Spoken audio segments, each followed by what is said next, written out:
Buenas tardes, compañero Celito Félix, compañero, buenas tardes, compañeros.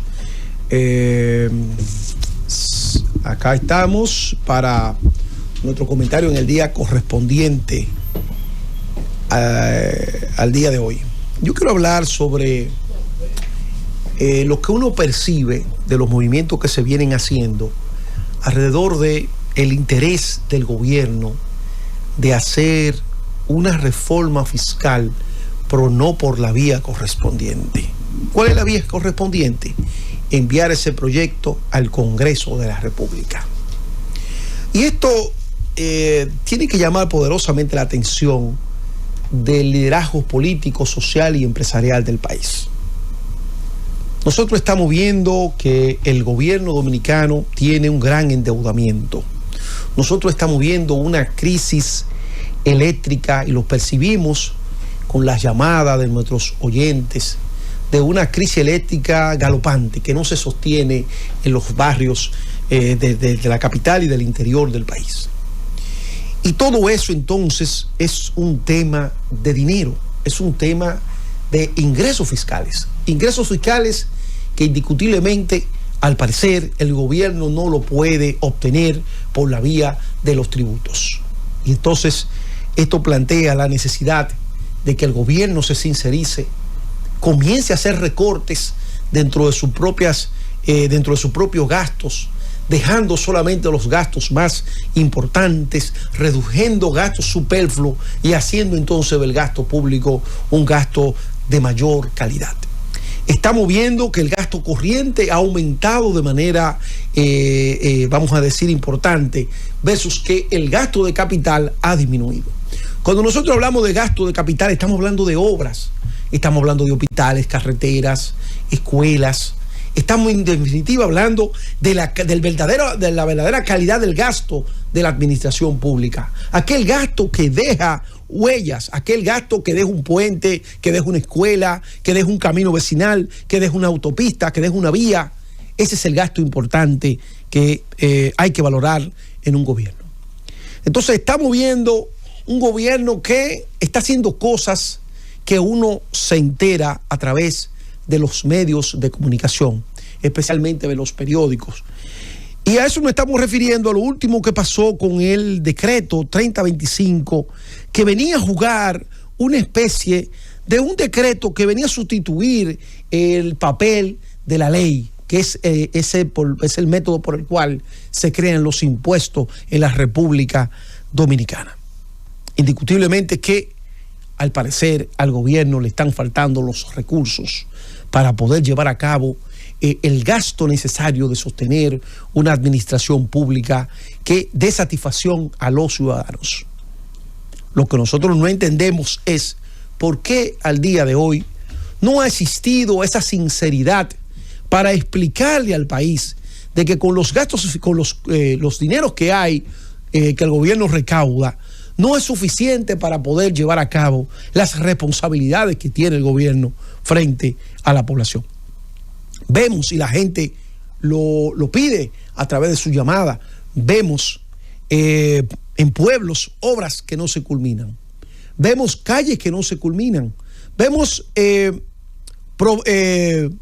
lo que le ha ofrecido el presidente de la República a los ciudadanos de diferentes municipios y provincias, de obras que no se han iniciado, quedaron en primer Picasso y no se han iniciado otras obras que no se concluyen.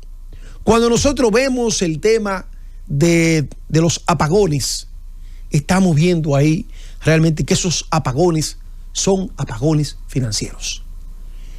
Cuando observamos todo este tipo de detalles, ¿qué es lo que estamos viendo? Que no hay recurso para poder encarar esas responsabilidades que tiene el Estado frente a esas demandas ciudadanas que les reclaman al Ejecutivo mejores servicios públicos.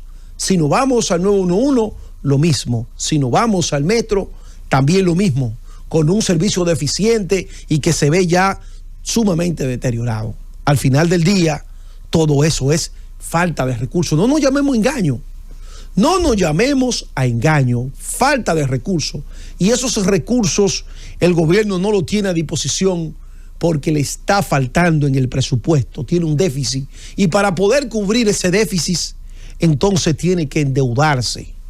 Y yo me pregunto, ¿por qué tenemos que someter a nuestro país, a la economía del país, a una situación que realmente podría tener una consecuencia mayor que sentarse en la mesa del diálogo y hablar con el país y establecer las reglas claras sobre las cuales en este país hay que hacer un pacto fiscal que permita la sostenibilidad de la economía de la República Dominicana? ¿A qué se le teme? ¿Al costo político de esta medida? Bueno, pero el que gobierna tiene que saber cuál es su responsabilidad. Cuando nosotros observamos en la República Argentina, vimos que el presidente Carlos Menem puso a vivir a los argentinos en una especie de burbuja económica. Recordemos, el dólar 1 a 1. Y los argentinos para esa época les resultaba más cómodo ir a Miami a vacacionar que ir a las playas de su propio país o ir a vacacionar en su propio país. Era mucho más barato ir a Miami. Pero ¿qué pasó al final del día? Pasó que eso se terminó pagando. ¿Por qué? Porque eso era ficticio, eso no se sostenía con la realidad. Entonces, cuando estamos hablando de responsabilidad fiscal, cuando estamos hablando de la responsabilidad que se tiene frente al país, la verdad tiene que ser dicha, aunque duela. Y quien gobierna tiene que tener la responsabilidad frente al país. Si el país demanda una reforma fiscal que le dé capacidad al Estado financiera, entonces hay que hacerla. Hay que hacerla. Y hay que sentarse todo el liderazgo político, social, empresarial, a sentarse para discutir esa reforma, vamos a decir, fiscal. Una reforma que impacte en los sectores que puedan aportarle más al Estado. No quitarle al que no tiene, sino una reforma que vaya desde un punto de vista de una equidad, de gravar los sectores que realmente puedan hacer aportes reales a las arcas del Estado.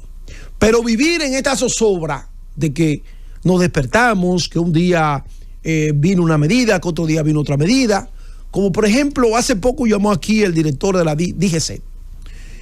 Una medida que para mí no tiene nada de preservar vida y sí tiene de fiscalista. ¿Por qué digo esto?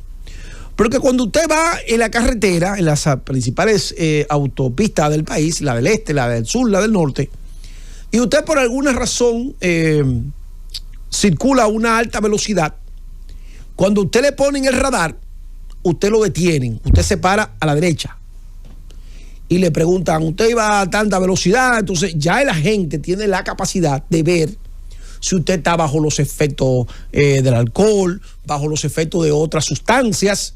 Entonces ahí mismo, si usted anda con familia, con niños, con su esposa, y ese agente se da cuenta que usted no está en condiciones de manejar ese vehículo porque usted está colocando la vida de esa persona en riesgo, entonces ese agente ahí mismo le dice, demóntese, que usted está bajo los efectos del alcohol, usted no puede seguir, usted está poniendo esa vida en peligro. Sin embargo, esas medidas esos radares que se van a implementar a través de la DGC, ¿qué es lo que plantea? Simplemente que a través de su placa a usted le va a llegar una multa. Entonces no se está preocupando más, solamente se está preocupando por la multa que se le va a imponer al conductor de ese vehículo. No se está preocupando por la vida de las personas que van allí. Fíjense que el método actual de tirar el radar, ver si usted va en exceso de velocidad, detenerlo y conversar con usted para ver si usted está bajo los efectos o no de alguna sustancia, con esa nueva medida no se va a lograr eso, sino que usted va a seguir su ruta a la velocidad que usted vaya. Y usted va a seguir. Y el radar entonces va a indicar que usted iba a una velocidad y a usted le han puesto su multa.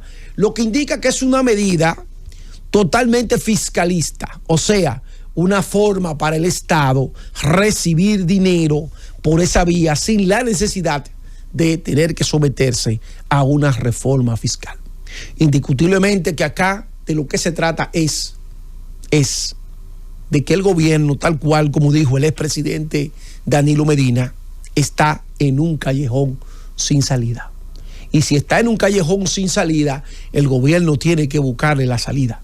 Y la salida más expedita es sincerarse con la población, establecer los gastos que tiene, establecer los ingresos que tiene y establecer los ingresos que le falta para seguir haciendo o para seguir llevando esos bienes y servicios a la población dominicana que son de urgente necesidad.